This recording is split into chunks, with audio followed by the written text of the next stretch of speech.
24 दिसंबर पौष महीने की शुक्ल पक्ष पंचमी तिथि बुधवार का दिन है। और शास्त्रों में कहा गया है कि पंचमी तिथि वह समय होती है जब रुकी हुई किस्मत को दिशा मिलती है। इस दिन किया जाने वाला 11 गेहूं के दानों का उपाय, दूर्वा घास का उपाय और 1 रुपये के सिक्के का उपाय उन लोगों के लिए बताया गया है जिनके जीवन में मेहनत है, ईमानदारी है, लेकिन फिर भी धन, सुख और स्थिरता बार बार हाथ से निकल जाती है।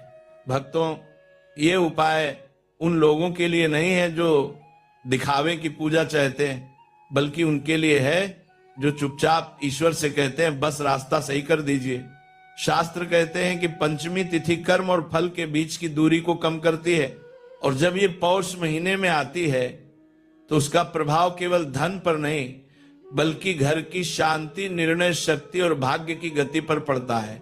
कथा के अनुसार एक दिन कैलाश पर्वत पर माता पार्वती ने पृथ्वी की ओर दृष्टि डाली। उन्होंने देखा कि कितने ही घरों में अजीब स्थिति है, कमाई हो रही है पर बचत नहीं, पूजा हो रही है पर मन अशांत है, साधन है पर संतोष नहीं। माता का हृदय द्रवित हो उठा। उन्होंने भगवान शिव से पूछा, हे महादेव, यह कैसी विडंबना है कि लोग परिश्रम भी करते हैं, धर्म भी निभाते हैं, फिर भी उनके जीवन में स्थिरता क्यों नहीं आती? माता के प्रश्न पर भगवान शिव कुछ क्षण मौन रहे, फिर बोले, देवी, जब कर्म तो सही होता है पर ऊर्जा बिखरी हुई होती है तब जीवन में अस्थिरता आती है। ऐसे समय में भारी अनुष्ठान नहीं बल्कि सही तिथि पर किया गया सरल उपाय ही मार्ग खोलता है। पौष शुक्ल पक्ष की पंचमी वही द्वार है। महादेव ने आगे कहा, इस तिथि पर यदि मनुष्य अन्न, जीवन और मूल्य तीनों का सम्मान करता है तो उसके जीवन की जड़ें मजबूत होती हैं। भक्तों, यही कारण है कि इस उपाय में गेहूं, दूर्वा घास और 1 रुपये का सिक्का आ लिया गया है। ये तीनों देखने में साधारण है लेकिन शास्त्रों में इनका अर्थ बहुत गहरा है। अब सरल भाषा में समझिए। 11 गेहूं के दाने, गेहूं अन्न का राजा माना जाता है। यह रोजमर्रा के जीवन, पेट की आग और स्थिर कमाई का प्रतीक है। 11 की संख्या बताती है कि जो पूरा है वह और आगे बढ़े। दूर्वा घास जो कुचले जाने पर भी फिर खड़ी हो जाती है। यह जीवन की निरंतरता और संकट से उबरने की शक्ति का संकेत है। और 1 रुपये का सिक्का यह मूल्य, लेन देन और धन की दिशा का प्रतीक है। शास्त्र कहते हैं जब सिक्का सही भाव से अर्पित किया जाए तो धन की दिशा सीधी हो जाती है। भक्तों, आज कितने ही लोग कहते हैं पैसा आता है लेकिन टिकता नहीं, काम बनते बनते रुक जाते हैं, घर में बिना कारण तनाव बना रहता है। शिव कहते हैं ये बाहरी समस्या नहीं बल्कि ऊर्जा का असंतुलन है, और इस असंतुलन को ठीक करने के लिए बड़े खर्च या कठिन व्रत आवश्यक नहीं होते। सही दिन, सही तिथि और सच्चा भाव ही पर्याप्त होता है। इसी कारण यह उपाय पढ़े लिखे और अनपढ़ सबके लिए समान रूप से फल देने वाला माना गया है। कथा में माता पार्वती ने फिर पूछा, हे नाथ, क्या यह उपाय घर के सभी लोगों को करना चाहिए?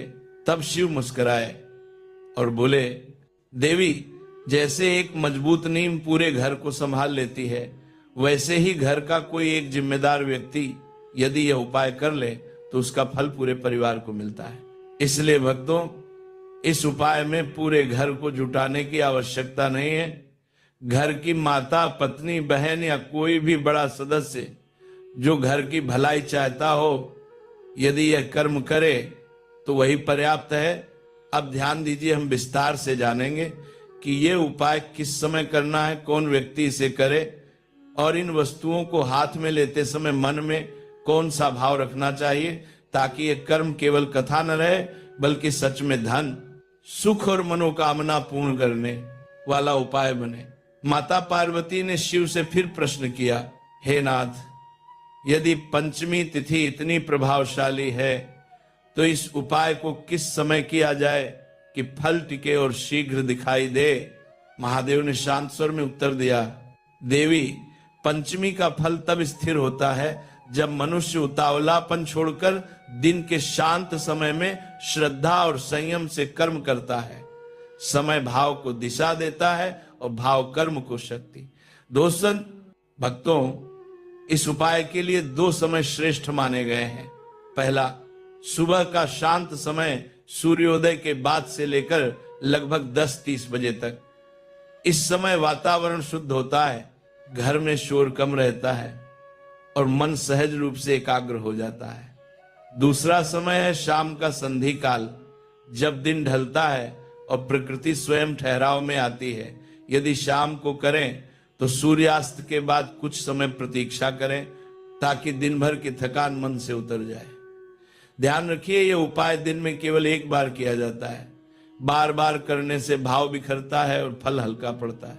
अब पात्रता समझिए, क्योंकि यही वह बिंदु है जहां लोग अक्सर भ्रमित हो जाते हैं। माता पार्वती ने पूछा, हे नाथ, क्या इस उपाय को घर के सभी लोगों को करना चाहिए? शिव बोले, देवी, जैसे वृक्ष की जड़ें मजबूत हों तो शाखाएं अपने आप हरी रहती हैं, वैसे ही घर का एक जिम्मेदार व्यक्ति पूरे परिवार का प्रतिनिधि होता है। इसलिए घर की माता, पत्नी, बहन या कोई बड़ा सदस्य जो घर की भलाई चाहता हो वही ये उपाय करे। पात्रता उम्र या लिंग से नहीं, जिम्मेदारी और करुणा से तय होती है। एक व्यक्ति करे, पूरा घर उसका फल पाए, यही पंचमी का नियम है। अब आती है मन की तैयारी, जिसे शास्त्र सबसे ऊपर रखते हैं। उपाय वाले दिन अनावश्यक बहस, क्रोध, कटुवाणी और नकारात्मक सोच से दूर रहें। शिव कहते हैं, देवी, जिस दिन मन भारी हो उस दिन उपाय बोझ बन जाता है, और जिस दिन मन हल्का हो उस दिन छोटा कर्म भी बड़ा फल देता है। इसलिए उपाय से पहले मन में इतना संकल्प अवश्य लें, मैं ये कर्म दिखावे के लिए नहीं, घर की शांति, स्थिरता और समृद्धि के लिए कर रहा हूं।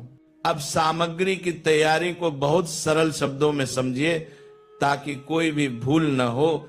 11 गेहूं के दाने साफ, साबुत और बिना टूटे हों, क्योंकि गेहूं रोजी रोटी और स्थिर कमाई का प्रतीक है। दूर्वा घास हरी, ताजी और कुचली हुई न हो, क्योंकि यह संकट में भी उठ खड़े होने की शक्ति का संकेत है। 1 रुपये का सिक्का साफ हो, यह धन की दिशा और मूल्य का प्रतीक है। इन तीनों को हाथ में लेते समय मन में यह भाव रखें कि गेहूं से स्थिर आय, दुर्वा से जीवन की मजबूती और सिक्के से धन की सही दिशा घर में प्रवेश करे। कथा में पार्वती ने अंतिम प्रश्न किया, हे महादेव, क्या तैयारी के बाद कोई विशेष सावधानी? शिव ने उत्तर दिया, देवी, मौन और संयम, उपाय के पहले और बाद अधिक बोलना नहीं, तुलना बिल्कुल नहीं। भक्तों, ये माता के प्रश्न पर भगवान शिव कुछ क्षण मौन रहे, फिर बोले, देवी, जब कर्म तो सही होता है पर ऊर्जा बिखरी हुई होती है तब जीवन में अस्थिरता आती है। ऐसे समय में भारी अनुष्ठान नहीं बल्कि सही तिथि पर किया गया सरल उपाय ही मार्ग खोलता है। पौष शुक्ल पक्ष की पंचमी वही द्वार है। महादेव ने आगे कहा, इस तिथि पर यदि मनुष्य अन्न, जीवन और मूल्य तीनों का सम्मान करता है तो उसके जीवन की जड़ें मजबूत होती हैं। भक्तों, यही कारण है कि इस उपाय में गेहूं, दूर्वा, घास और 1 रुपये का सिक्का आ लिया गया है। ये तीनों देखने में साधारण है, लेकिन शास्त्रों में इनका अर्थ बहुत गहरा है। अब सरल भाषा में समझिए। 11 गेहूं के दाने, गेहूं अन्न का राजा माना जाता है। यह रोजमर्रा के जीवन, पेट की आग और स्थिर कमाई का प्रतीक है। 11 की संख्या बताती है कि जो पूरा है वह और आगे बढ़े। दूर्वा घास जो कुचले जाने पर भी फिर खड़ी हो जाती है। यह जीवन की निरंतरता और संकट से उबरने की शक्ति का संकेत है। और 1 रुपये का सिक्का, यह मूल्य, लेन देन और धन की दिशा का प्रतीक है। शास्त्र कहते हैं, जब सिक्का सही भाव से अर्पित किया जाए तो धन की दिशा सीधी हो जाती है। भक्तों, आज कितने ही लोग कहते हैं पैसा आता है लेकिन टिकता नहीं। काम बनते बनते रुक जाते हैं, घर में बिना कारण तनाव बना रहता है। शिव कहते हैं ये बाहरी समस्या नहीं बल्कि ऊर्जा का असंतुलन है, और इस असंतुलन को ठीक करने के लिए बड़े खर्च या कठिन व्रत आवश्यक नहीं होते। सही दिन, सही तिथि और सच्चा भाव ही पर्याप्त होता है। इसी कारण यह उपाय पढ़े लिखे और अनपढ़ सबके लिए समान रूप से फल देने वाला माना गया है। कथा में माता पार्वती ने फिर पूछा, हे नाथ, क्या यह उपाय घर के सभी लोगों को करना चाहिए? तब शिव मुस्कुराए और बोले, देवी, जैसे एक मजबूत नींव पूरे घर को संभाल लेती है, वैसे ही घर का कोई एक जिम्मेदार व्यक्ति यदि यह उपाय कर ले तो उसका फल पूरे परिवार को मिलता है। इसलिए भक्तों, इस उपाय में पूरे घर को जुटाने की आवश्यकता नहीं है। घर की माता, पत्नी, बहन या कोई भी बड़ा सदस्य जो घर की भलाई चाहता हो, यदि यह कर्म करे तो वही पर्याप्त है। अब ध्यान दीजिए, हम विस्तार से जानेंगे कि यह उपाय किस समय करना है, कौन व्यक्ति इसे करे, और इन वस्तुओं को हाथ में लेते समय मन में कौन सा भाव रखना चाहिए, ताकि यह कर्म केवल कथा न रहे बल्कि सच में धन, सुख और मनोकामना पूर्ण करने वाला उपाय बने। माता पार्वती ने शिव से फिर प्रश्न किया, हे नाथ, यदि पंचमी तिथि इतनी प्रभावशाली है तो इस उपाय को किस समय किया जाए कि फल टिके और शीघ्र दिखाई दे? महादेव ने शांत स्वर में उत्तर दिया, देवी, पंचमी का फल तब स्थिर होता है जब मनुष्य उतावलापन छोड़कर दिन के शांत समय में श्रद्धा और संयम से कर्म करता है। समय भाव को दिशा देता है और भाव कर्म को शक्ति। दोस्तों, भक्तों, इस उपाय के लिए 2 समय श्रेष्ठ माने गए हैं।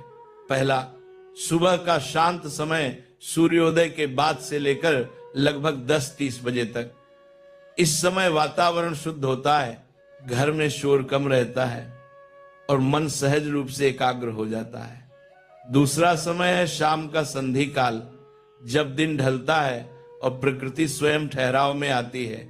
यदि शाम को करें तो सूर्यास्त के बाद कुछ समय प्रतीक्षा करें ताकि दिन भर की थकान मन से उतर जाए। ध्यान रखिए, यह उपाय दिन में केवल एक बार किया जाता है। बार बार करने से भाव बिखरता है और फल हल्का पड़ता है। अब पात्रता समझिए, क्योंकि यही वह बिंदु है जहां लोग अक्सर भ्रमित हो जाते हैं। माता पार्वती ने पूछा, हे नाथ, क्या इस उपाय को घर के सभी लोगों को करना चाहिए? शिव बोले, देवी, जैसे वृक्ष की जड़ें मजबूत हों तो शाखाएं अपने आप हरी रहती हैं, वैसे ही घर का एक जिम्मेदार व्यक्ति पूरे परिवार का प्रतिनिधि होता है। इसलिए घर की माता, पत्नी, बहन या कोई बड़ा सदस्य जो घर की भलाई चाहता हो वही ये उपाय करे। पात्रता उम्र या लिंग से नहीं, जिम्मेदारी और करुणा से तय होती है। एक व्यक्ति करे, पूरा घर उसका फल पाए, यही पंचमी का नियम है। अब आती है मन की तैयारी, जिसे शास्त्र सबसे ऊपर रखते हैं। उपाय वाले दिन अनावश्यक बहस, क्रोध, कटुवाणी और नकारात्मक सोच से दूर रहें। शिव कहते हैं, देवी, जिस दिन मन भारी हो उस दिन उपाय बोझ बन जाता है, और जिस दिन मन हल्का हो उस दिन छोटा कर्म भी बड़ा फल देता है। इसलिए उपाय से पहले मन में इतना संकल्प अवश्य लें, मैं ये कर्म दिखावे के लिए नहीं, घर की शांति, स्थिरता और समृद्धि के लिए कर रहा हूं। अब सामग्री की तैयारी को बहुत सरल शब्दों में समझिए ताकि कोई भी भूल न हो। 11 गेहूं के दाने साफ, साबुत और बिना टूटे हों, क्योंकि गेहूं रोजी रोटी और स्थिर कमाई का प्रतीक है। दूर्वा घास हरी, ताजी और कुचली हुई न हो, क्योंकि यह संकट में भी उठ खड़े होने की शक्ति का संकेत है। 1 रुपये का सिक्का साफ हो, यह धन की दिशा और मूल्य का प्रतीक है। इन तीनों को हाथ में लेते समय मन में यह भाव रखें कि गेहूं से स्थिर आय, दुर्वा से जीवन की मजबूती और सिक्के से धन की सही दिशा घर में प्रवेश करे। कथा में पार्वती ने अंतिम प्रश्न किया, हे महादेव, क्या तैयारी के बाद कोई विशेष सावधानी? शिव ने उत्तर दिया, देवी मौन और संयम, उपाय के पहले और बाद अधिक बोलना नहीं, तुलना बिल्कुल नहीं। भक्तों, ये के अनुसार एक दिन कैलाश पर्वत पर माता पार्वती ने पृथ्वी की ओर दृष्टि डाली। उन्होंने देखा कि कितने ही घरों में अजीब स्थिति है, कमाई हो रही है पर बचत नहीं, पूजा हो रही है पर मन अशांत है, साधन है पर संतोष नहीं। माता का हृदय द्रवित हो उठा। उन्होंने भगवान शिव से पूछा, हे महादेव, यह कैसी विडंबना है कि लोग परिश्रम भी करते हैं, धर्म भी निभाते हैं, फिर भी उनके जीवन में स्थिरता क्यों नहीं आती? माता के प्रश्न पर भगवान शिव कुछ क्षण मौन रहे, फिर बोले, देवी, जब कर्म तो सही होता है पर ऊर्जा बिखरी हुई होती है तब जीवन में अस्थिरता आती है। ऐसे समय में भारी अनुष्ठान नहीं बल्कि सही तिथि पर किया गया सरल उपाय ही मार्ग खोलता है। पौष शुक्ल पक्ष की पंचमी वही द्वार है। महादेव ने आगे कहा, इस तिथि पर यदि मनुष्य अन्न, जीवन और मूल्य तीनों का सम्मान करता है तो उसके जीवन की जड़ें मजबूत होती हैं।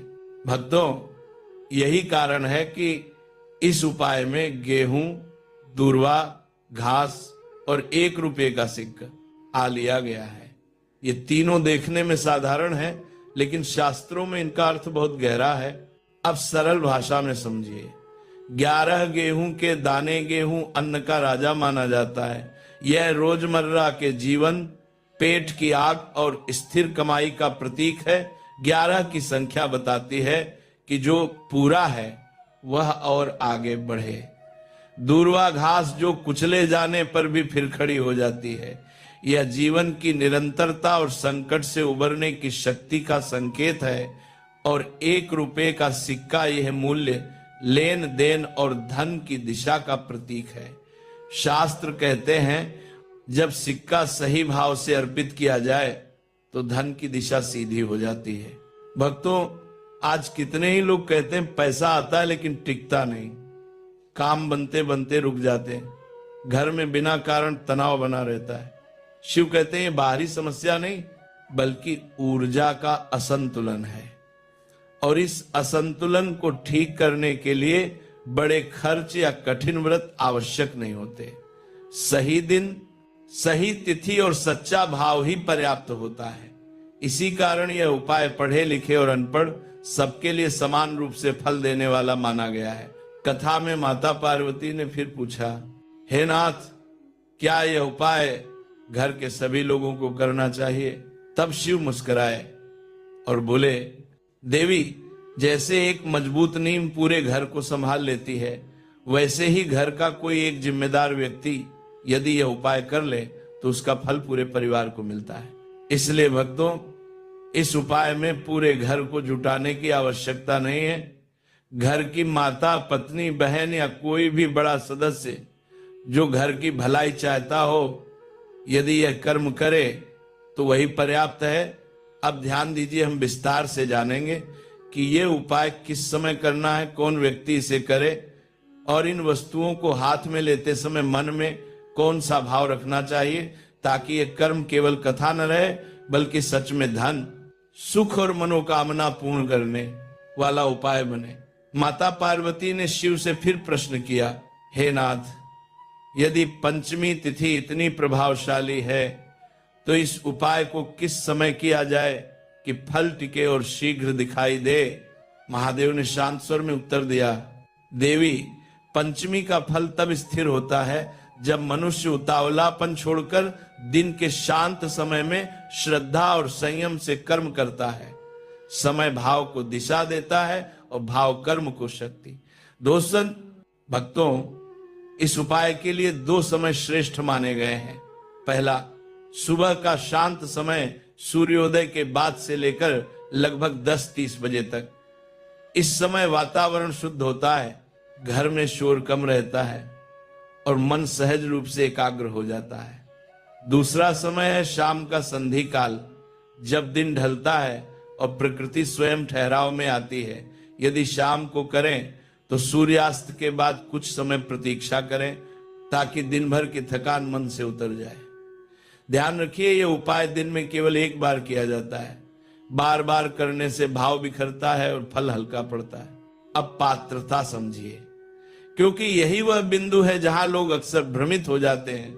माता पार्वती ने पूछा, हे नाथ, क्या इस उपाय को घर के सभी लोगों को करना चाहिए? शिव बोले, देवी, जैसे वृक्ष की जड़ें मजबूत हों तो शाखाएं अपने आप हरी रहती हैं, वैसे ही घर का एक जिम्मेदार व्यक्ति पूरे परिवार का प्रतिनिधि होता है। इसलिए घर की माता, पत्नी, बहन या कोई बड़ा सदस्य जो घर की भलाई चाहता हो वही ये उपाय करे। पात्रता उम्र या लिंग से नहीं, जिम्मेदारी और करुणा से तय होती है। एक व्यक्ति करे, पूरा घर उसका फल पाए, यही पंचमी का नियम है। अब आती है मन की तैयारी, जिसे शास्त्र सबसे ऊपर रखते हैं। उपाय वाले दिन अनावश्यक बहस, क्रोध, कटुवाणी और नकारात्मक सोच से दूर रहें। शिव कहते हैं, देवी, जिस दिन मन भारी हो उस दिन उपाय बोझ बन जाता है, और जिस दिन मन हल्का हो उस दिन छोटा कर्म भी बड़ा फल देता है। इसलिए उपाय से पहले मन में इतना संकल्प अवश्य लें, मैं ये कर्म दिखावे के लिए नहीं, घर की शांति, स्थिरता और समृद्धि के लिए कर रहा हूं।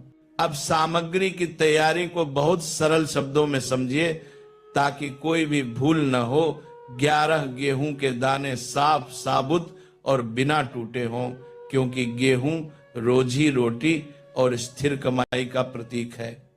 दूर्वा घास हरी, ताजी और कुचली हुई न हो, क्योंकि यह संकट में भी उठ खड़े होने की शक्ति का संकेत है।